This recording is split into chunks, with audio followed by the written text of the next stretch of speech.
Hello, this is Dan Clark with another in a series on governance.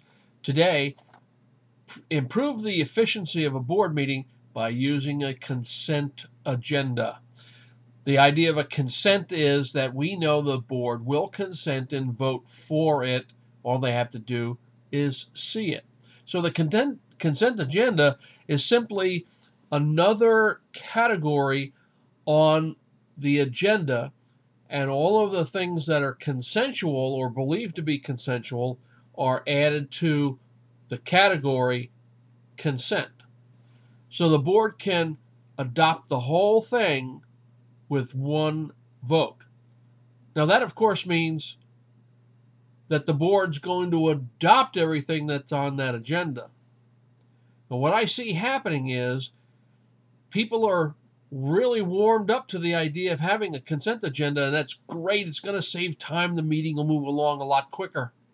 And so what happens is we put reports on the consent agenda because we don't want to take up any time with the reports, and I agree with that.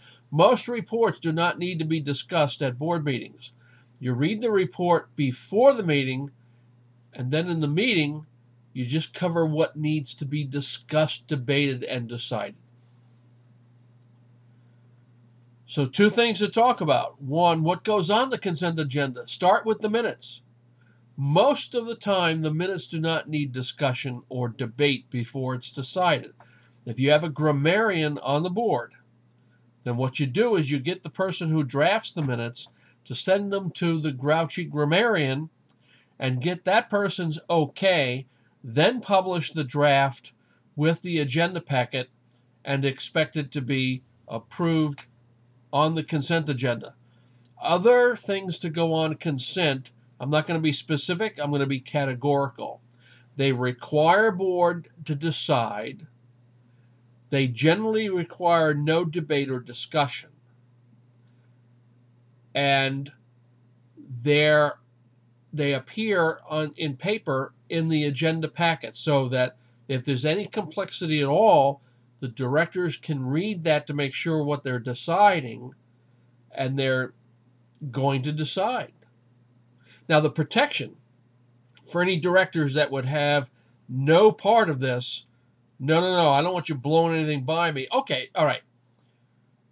The rules of order that you adopt for the conduct of your board meetings, make sure those rules of order include the ability to remove an item from consent with no motion, no discussion, none of this Robert's Rules of Order detail.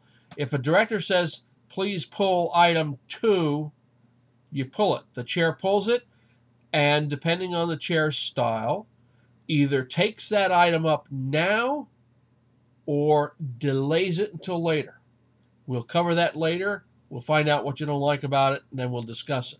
Or the chair can take it up right away. It's the power of the chair. Reports, though, and there's controversy about this, so I'll just tell you my point of view. The board does not need to approve any reports. If you don't believe me, ask your corporate counsel to find the requirement for the board to approve any reports. There's no value added. So if you cannot find a requirement, Robert's Rules of Order suggests, Roberts in the Rules of Order suggests that assemblies do not adopt reports. You might accept a report in a large assembly and file it for audit, but there's no value added, but more liability taken on if a board approves a financial report, for example, and then publishes that to the internal organization. And that's where it's stopping. So what's the value of a board approving a financial report? I can't find any. So that's the use of a consent agenda. The idea is the board adopts a lot of non-controversial stuff at once, and you move the meeting along a lot quicker. Good luck with yours.